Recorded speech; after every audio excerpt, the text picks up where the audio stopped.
Bismillahirrahmanirrahim.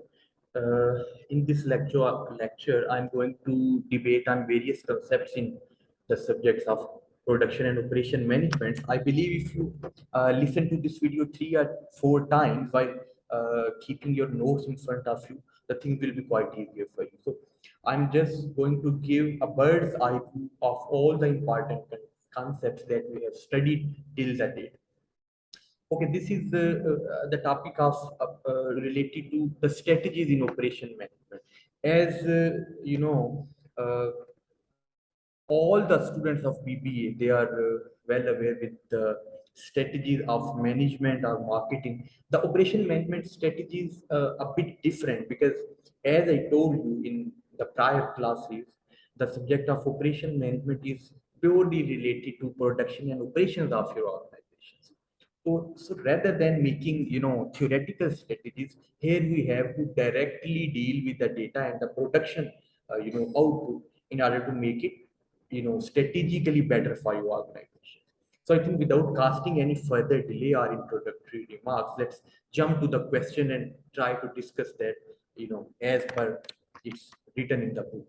But first of all, I'm not going to read the statements. I'm just reading the bold headings and explaining that in my own words. First of use of data. As we know, the data is part and parcel of every organization, especially in this modern age. For an operation manager, you are supposed to be a very good player of the data, because this is the age where you can say uh, many, you can say hundreds and thousands of gigabytes are being daily produced, or maybe more than that. You have YouTube, you have Instagram, Facebook, other social media platforms. So data is being generated in every second. So use of data as an operation manager, you should be well aware with the production material or the production data related to the previous year, and then you can compare with your current year, and you can make a benchmark how you can improve your production as compared to the previous year. So use of data is very good for strong planning, for making some adjustment, or performing some vital decisions. So use of data is the first thing. Then inventory analysis. Let me explain you what is inventory. Inventory is basically, you can say, it's a stock that you store in your production warehouses. So inventory analysis, you should be well aware how you can use your previous inventory. For example, it's giving a very good technique which is called Pareto analysis. What What do we do in Pareto analysis?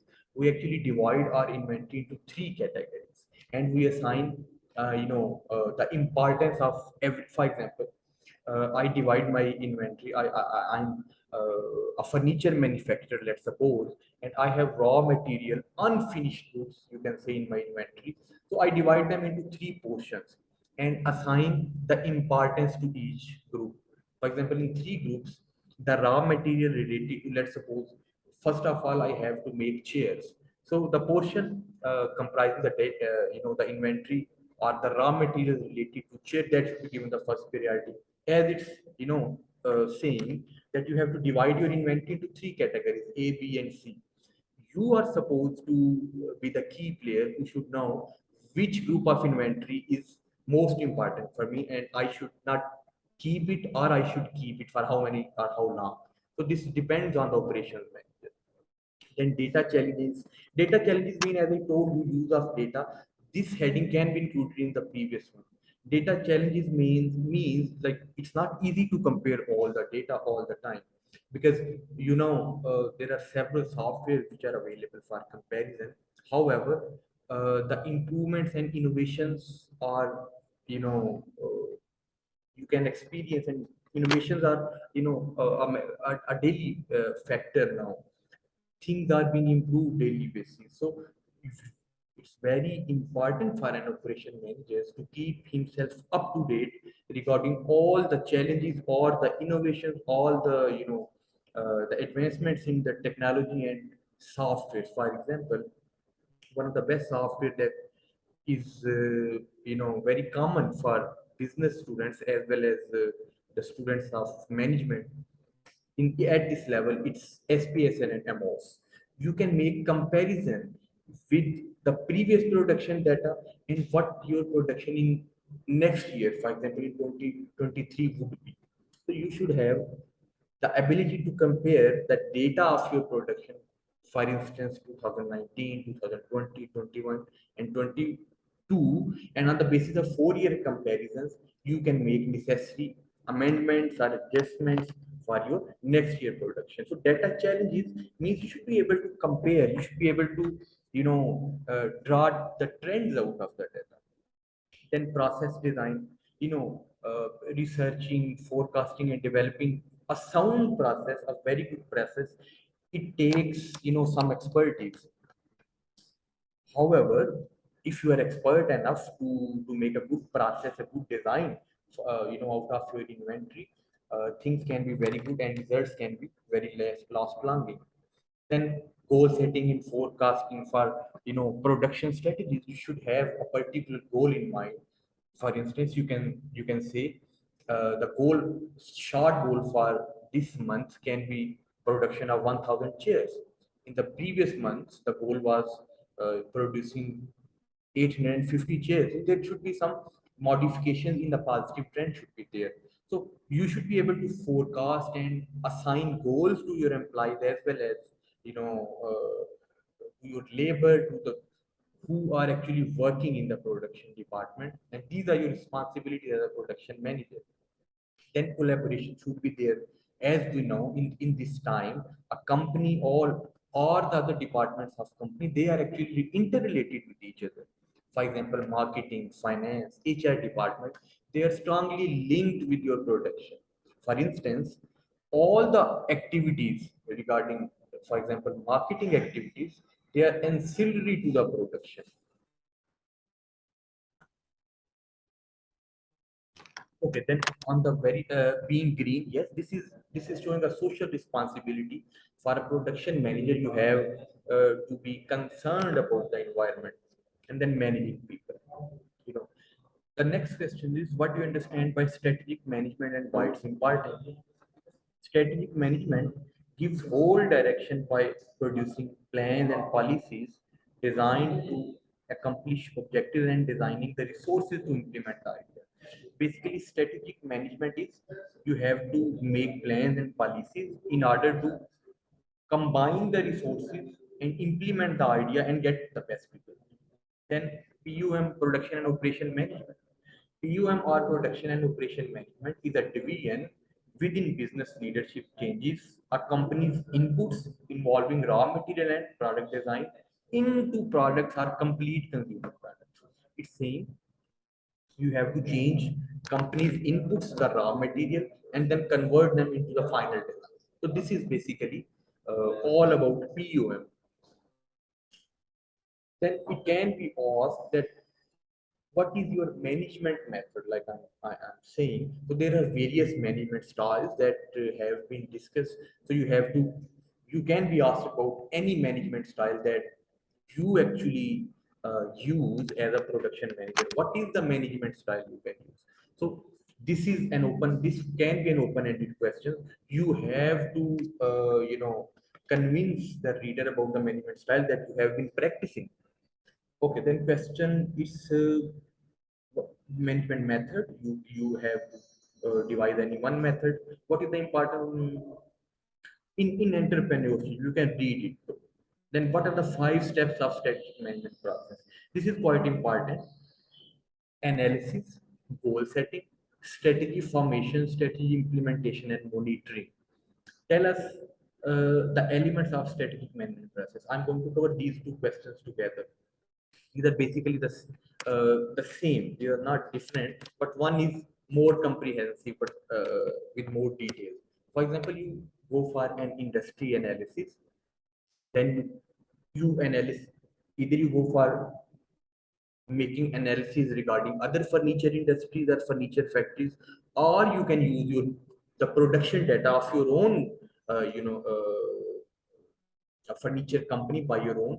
You have to analyze the previous data, what were the shortcomings or what were the discrepancies in the previous our production data, and what can be the improvements in made.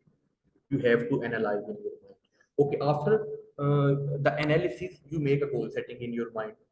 As I told you, instead of 750 chairs, the goal should be higher than the previous year. At least, let's suppose, for instance, you can say 1,000. Producing 1,000 chairs is my goal for uh, this month. So after goal setting, you make strategy. You have to make some footsteps in order to reach those goals. And then strategy monitoring. Monitoring, you have to keep on an eye on the strategy, whether the things are working in right direction, whether the employees are working, whether the production department is going with its full swing or not.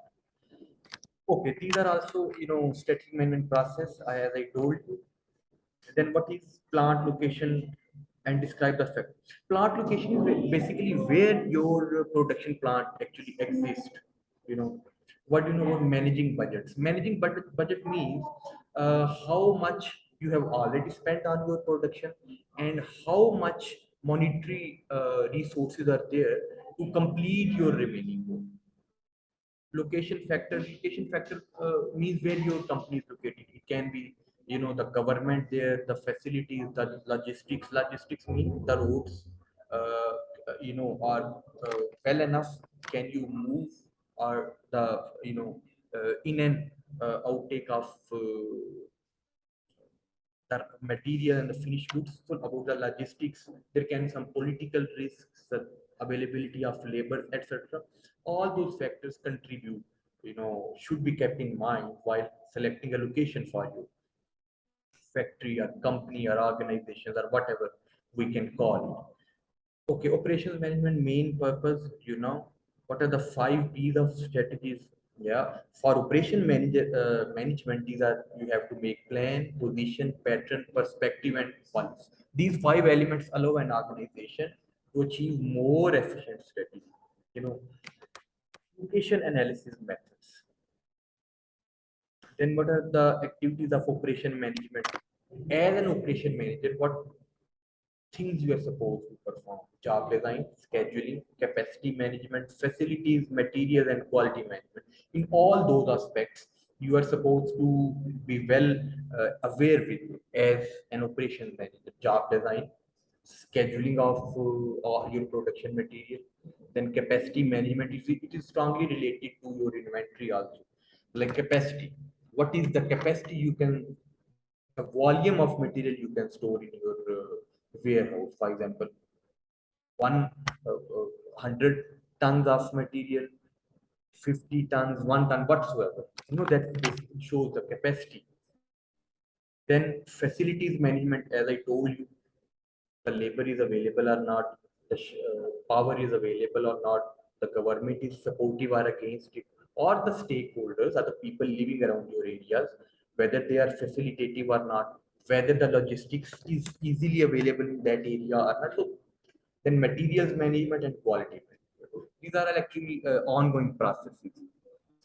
Single facility, 4 basic layout types: product, process, hybrid, and fixed position. The basics of this. I'm going to make another lecture on the remaining questions so that it will give you a bird's eye view again. So let me complete this video here. To see you in the next video.